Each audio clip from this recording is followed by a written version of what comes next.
Hello, and welcome to Fusion Writing, where building character meets creating structure.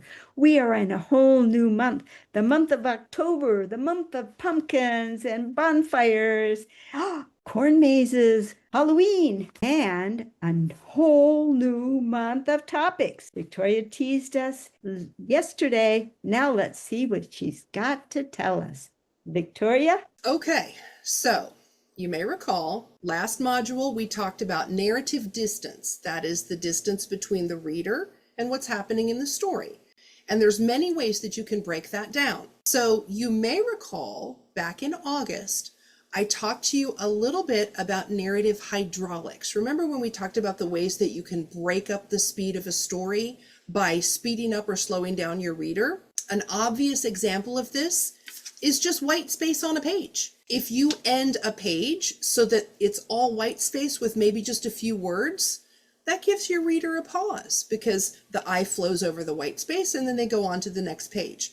Think of something that uses this very deftly. How about poetry?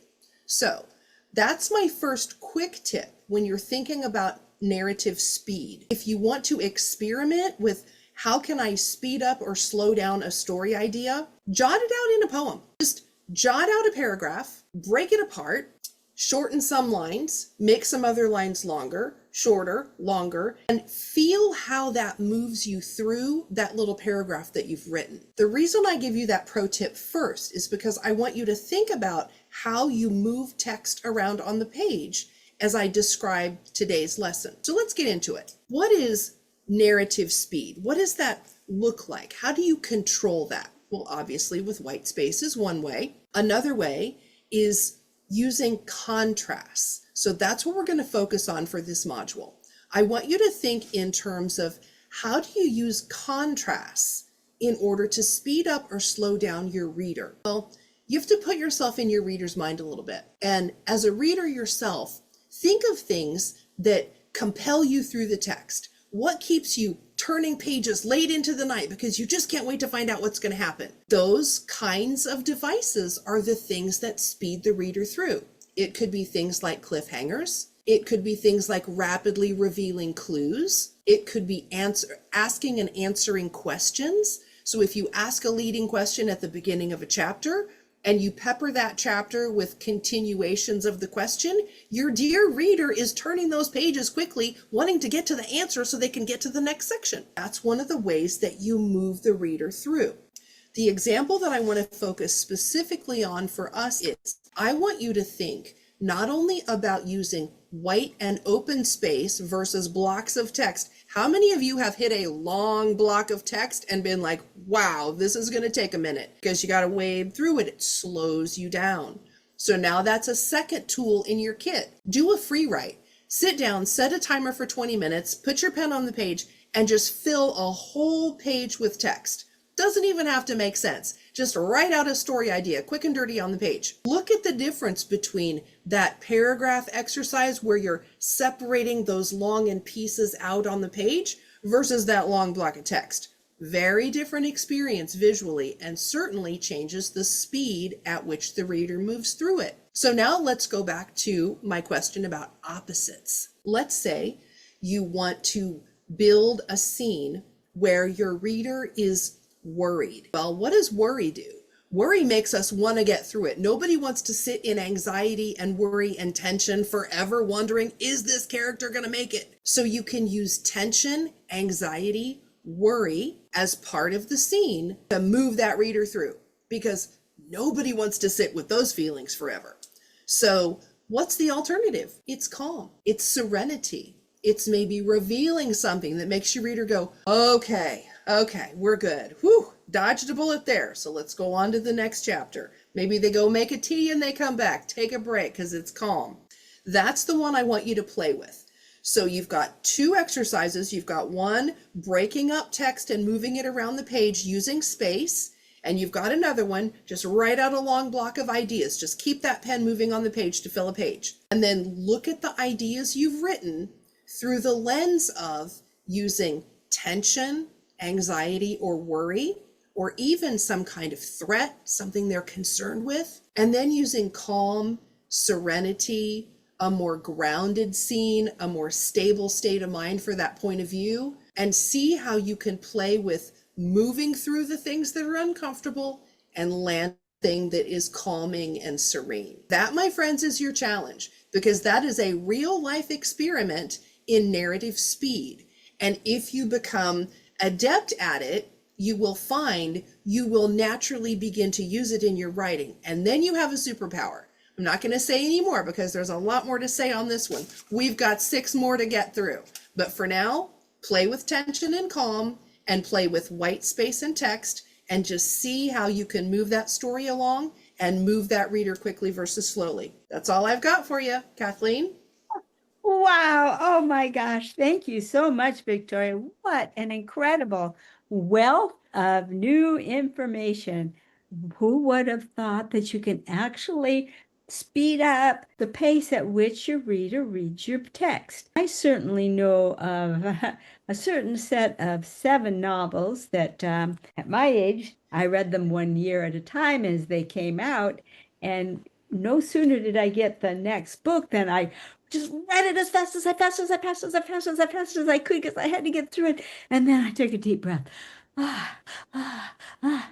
Okay, now I'm going to read it for real. Okay. Exactly. Now I could read it for enjoyment. Yeah. Yeah. Oh, that was certainly an exercise in narrative speed, but I didn't realize you could just do it with the way you arrange the words on the page and with the tension. I love that idea. Well, we're launching into a whole new character trait, the character trait of kindness. We've had affability, and we've had courtesy.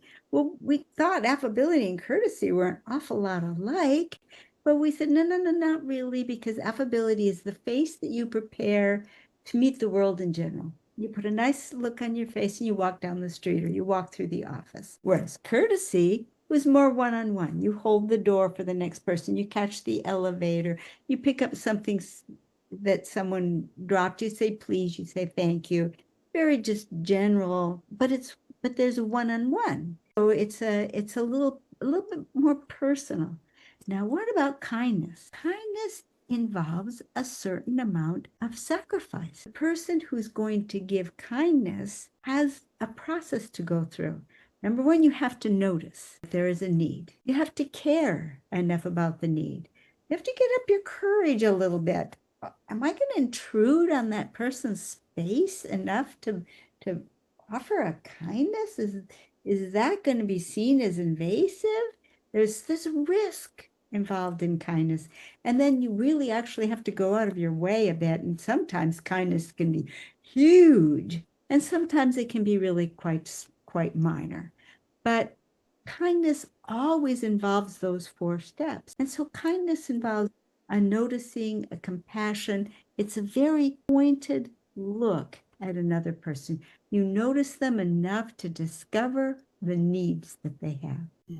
Unless you're a horrid villain. Then, you're still noticing. You're not on the lookout for needs. You're on the lookout for vulnerability. You are looking for your chance. You are looking for what you can do to gain a personal benefit at their expense. It's the exact opposite of kindness. I don't like to write that kind of thing. But they are 2 sides of the same coin, in truth and truth, because they're both very pointed. They both make a notice. They both involve an action. One is an action of compassion. The other is an action of greed, or even something worse, heaven forbid. So that means that kindness is really a very, very different animal than courtesy. Courtesy is not very expensive. A little bit, the elevator door is closing and someone is rushing and you got to stand there and catch the door and wait for them to get on the elevator. You got delayed a little bit.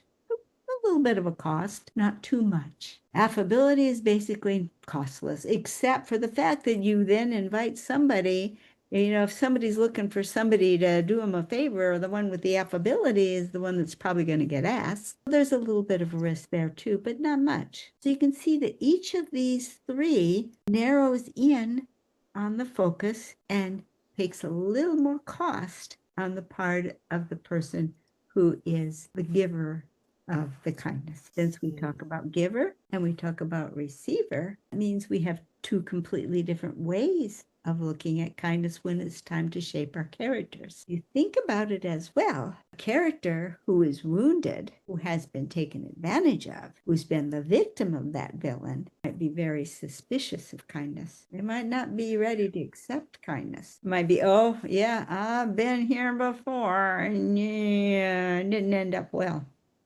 So there's so many different dynamics you can play with the whole kindness as an element. It just is really, really, really a powerful element in story. So your assignment for this week, now Victoria gave you some assignments. Well, you're going to get an assignment from me as well, because it's time now in this coming week to put yourself in your history. And that could be a history of lived experience. It could be novels that you've read. It could be very poignant movies that you've watched, or even just your observing of situations around you. Take a look at courtesy and kindness and spot the boundaries. What is courtesy, kindness?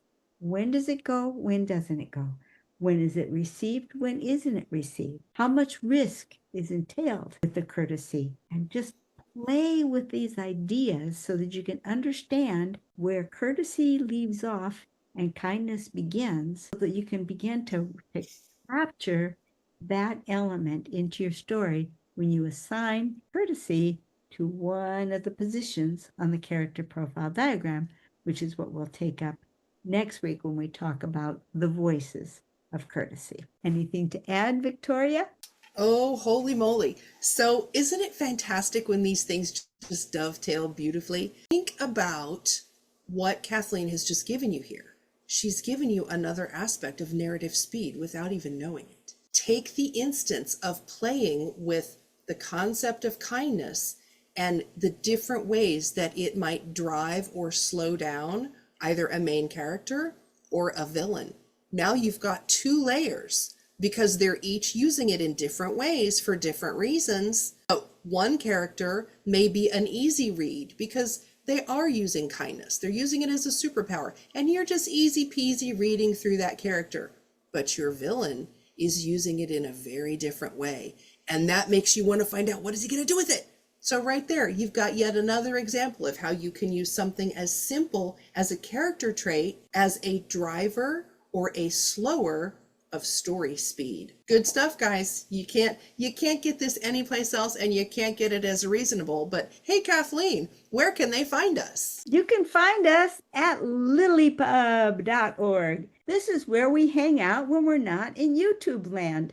LiLLiPub.org is the home of Fusion Writing, the community, where we meet every Saturday face to face on Zoom, where we can get to know your names and you get to ask us questions and talk to us, and we get to interact. You can post your writing and we can give you comments about it. Or if you want to, you can just be a fly on the wall and just absorb it all firsthand, first person, being there.